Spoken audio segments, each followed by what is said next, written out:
दिव्यांका नमस्कार। दिव्यांका क्या पढ़ती हो? जी सर, मैं कॉमर्स की छात्रा हूँ। और पुष्कर की ही रहने वाली हो? जी सर। तो पुष्कर की कोई पवित्र चीज का मुझे वर्णन करोगी? क्या है पुष्कर की विशेषता? पुष्कर में एकमात्र ब्रह्मा मंदिर है हाँ। और जो पुष्कर राज है वह 68 तीर्थों का गुरु है। अच्छा, ब्रह्मा का क्या रोल रहा है? जी, उन्होंने पृथ्वी को क्रिएट किया है। अच्छा बताइए दिव्यांका, क्या सवाल था आपके मन में? सर, मेरे कुछ मित्र ऐसे हैं जिनकी मेमोरी एवरेज है। वे किसी भी विषय को कितना भी पढ़ ले, वे परीक्षा में उसे याद नहीं रख पाते हैं। सर, वे ऐसा क्या करें कि वे उस विषय को याद रख सके? अच्छा, तुम आपको मेमोरी की जड़ी बूटी चाहिए। जी सर।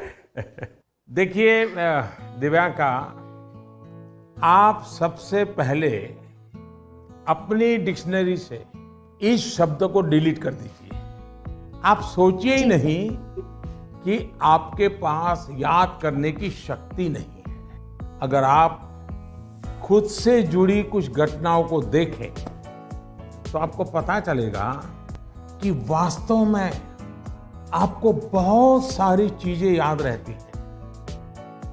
जैसे आपकी मदर टंग। क्या मदर टंग आपने किसी को बहुत ग्रामर के साथ पढ़ाया था क्या? सिखाया था क्या? नहीं सर। आपको याद होगा? नहीं नहीं। क्या स्कूल में आपने सीखी या किताब में कहीं? जी नहीं। हाँ, ये सब सुन करके सीखी।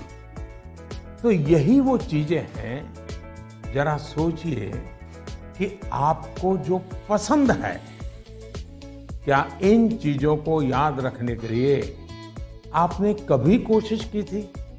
वो बातें जिनसे आप पूरी तरह जुड़ गए हैं, मग्न हो गए हैं, वो बातें जो आपका हिस्सा बन गई हैं, आपके विचार प्रवाह का हिस्सा बन गई हैं, उन्हें आप कभी नहीं भूलते हैं। दूसरे शब्दों में कहूं तो ये मेमोराइज नहीं है, एक्चुअली ये इंटरनलाइज है।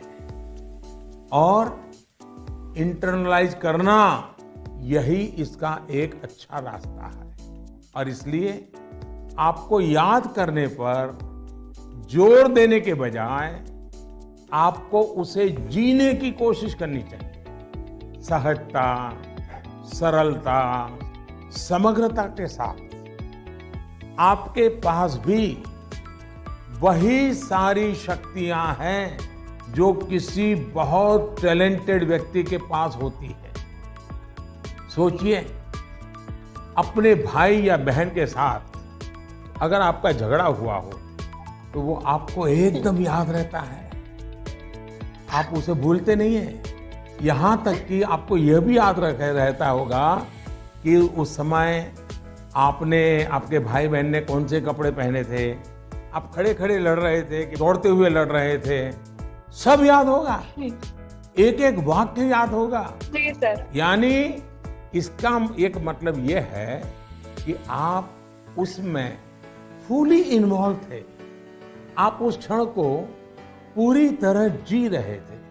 साफ है कि चीजें याद रहे, प्रॉपरली रिकॉल कर सके, उसके लिए आप जिस क्षण में हैं उस क्षण में ही रहना और उसमें पूरी तरह से इन्वॉल्व रहना बहुत जरूरी है।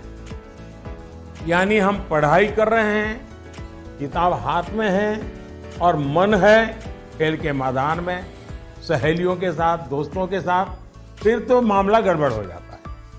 आगे जाकर आप में से कोई विद्यार्थी अगर साइकोलॉजी पढ़ेगा तो उसमें मेमोरी बाय एसोसिएशन का कंसेप्ट विस्तार से समझाया जाएगा।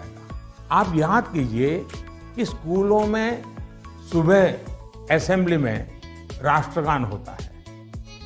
अब जन गण मन हर कोई गाता है, लेकिन क्या कभी आपने जनगण मन गाते समय आपने उस राष्ट्रगान के साथ देश में ट्रैवल किया क्या? आप उसके साथ जो शब्द आते हैं उन शब्दों के साथ अपने आप को विजुलाइज कर पाए कि नहीं कर पाए। पंजाब को, गुजरात को, महाराष्ट्र को, बंगाल को मन ही मन राष्ट्रगान गाते समय ट्रैवल किया क्या?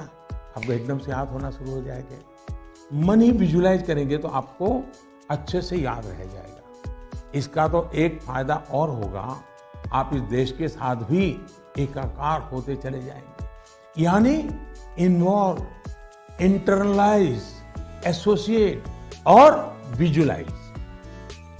मेमोरी को शार्प करने के लिए इस फॉर्मूले पर आप चल सकते हैं। मैं आपको एक और उदाहरण देता हूं। आपके पास नोटबुक्स होती हैं, अलग अलग विषयों की किताबें होती हैं।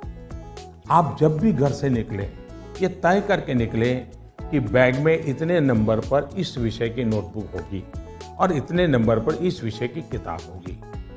चौथे नंबर पे हो सकती है, तीसरी पर हो सकती। और आपने अगर 3 नंबर पर हिस्ट्री की किताब रखी है, 5 नंबर पर भूगोल की किताब रखी है, तो जब भी आप हिस्ट्री की किताब निकालने जाएं तो बिल्कुल आंख बंद करके 3 नंबर की किताब निकालते हैं आप। देखिएगा आपका कॉन्फिडेंस लेवल कितना बढ़ जाएगा। चलिए, मुझे अच्छा लगा, आपसे बात करने का मौका मिला और मैं राजस्थान के लोगों को भी और पुष्कर की पवित्र धरती को भी आज यहाँ से नमन करता हूँ। बहुत बहुत